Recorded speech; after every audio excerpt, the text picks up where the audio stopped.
Okay, so I'm ready to add some more coils, but before I do, I just wanted to go all the way around holding this flat and just see if this is, at this stage, it's easier to see what's going on now. Like you can look at it and see that it looks like a nice little bowl. So a lot of times at this stage, you can really see any problems you have. And if it's rock hard and you can't change the shape, but the shape is not symmetrical, just give it a good wetting. That'll actually start smoothing it too, which we'll talk about soon. Just give it a good wetting with your sponge and let it soak in and it'll come right back, okay? And then the other thing I like to do at this stage is take round objects and just put them inside and then just see. So I'm just going to scooch this up right to the round bowl, and now I know that that's perfectly round. So pretty much every coil I do at this stage, I will stick a round object in to see how it's going. Okay, so now I'm going to make a coil, and as you can see, the template is really coming in now. So I'm going to make a coil and just give you a quick tip about coming in. So I'll pause for a second. Okay, got my coil, nice coil, maybe a little thick, but it's fine. It'll do. Okay, so since I want to come in, instead of, in the past I've been, at the beginning I put them on the outer edge, right? Trying to get the camera. I put them on the outer edge. Then as I was going straight up, I put them right on top. Now that I'm coming in, I'm going to put them on the inner edge. And you can exaggerate with this. And then the other thing I'm going to do is I'm going to smooth the inside part first as I do this. And I'll show you why in a second. Because a lot of times what happens is it's almost like they have memory or inertia. Once they're going out, they just want to go out. They don't want to keep going out, and you'll end up with something gigantic that is not what we're after for this project, because it's remote. I want to keep things pretty small and manageable for you.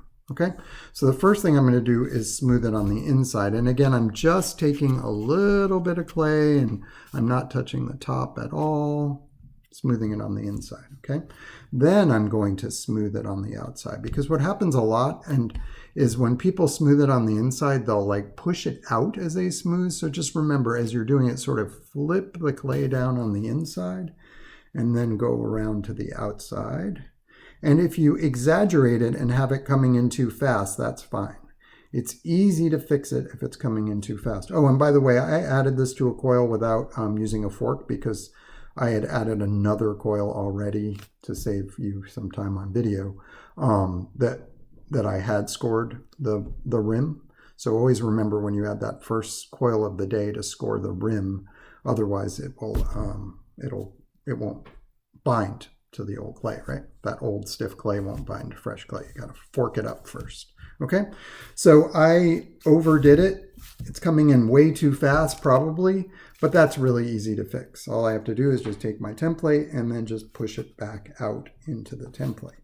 Okay, if it doesn't come in, it's much harder to, if you make it come out too much, it's much harder to press it in. It just doesn't want to, because the problem, then you have too much clay is kind of the problem.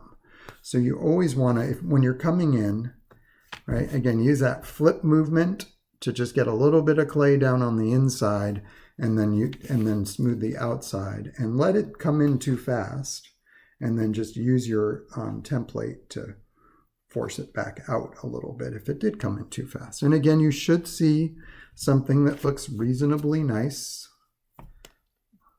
other than the fact that this isn't remotely smooth yet, which is fine, because I'm told you not to do that yet. But it's looking like a nice little bowl. The shape looks good. That's what we really care about right now. Okay, and again, I might use something like this. This is actually starting to get a little big, but it's still just right, just to make sure that I've got the circle at the top. So each time I'm really preparing it to have a perfectly circular mouth by each time, making sure that's a circle. The other thing you might want to do at this stage is if it's people are going to see the inside of your project, right? So you might have a project where it comes in and there's just a small opening, and so no one will really see the inside. But if people are going to see the inside, Always do this last because you don't want to mess with the clay too much after you do this, because it's going to soften it up. So I'll just give you a little primer. We aren't refining the outside yet, but I'll just give you a little primer on refining the inside so that gets a little smoother. So the first thing I'm going to do is just give it a good sponging. Not a lot of water because, again, I don't want to turn this into a lasagna noodle. But that does a lot of work for me. Okay. And then these guys, you're going to use this a lot on the outside. They're not that great on the inside, but you can sort of scrape away with it a little bit on the inside to get some work done. So I'm kind of smoothing with it on the inside. And then this guy works pretty well on the inside. So if you see any big bumps, you can just scrape them away with the edge of the knife. I'm just scraping away the bigger bumps.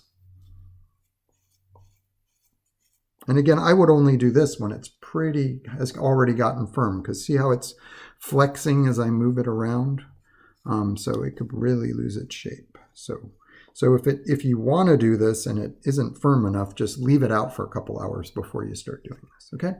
So then the next step is there are places where there are little nooks and crannies that I need to fill. So always make sure your clay, again, not with a super wet sponge, but always make sure your clay is wet when you're adding new clay.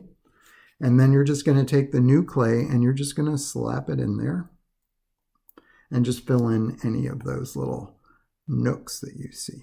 Okay, so any ridges you can scrape off with the edge of the knife or the blue rib tool. That's what that tool is called. Any nooks and crannies you can kind of fill. Make sure they're wet and then just fill them. And you'll do this over and over again as you're smoothing. On the inside, you just want it to look reasonably good so it's not disappointing when you see the inside. And if you're going to if you're going to use it for food or liquids, you really want it to be smooth on the inside because it's just very unappetizing to get food out of a rough surface inside, okay? So I'm not going to bore you by making you watch me do that. So again, just, put love into your work. Don't try to get into the frame of mind of I'm rushing to get through this. Take your time. Make it so when it comes out of the kiln, you're not disappointed. Okay, so that is that for that.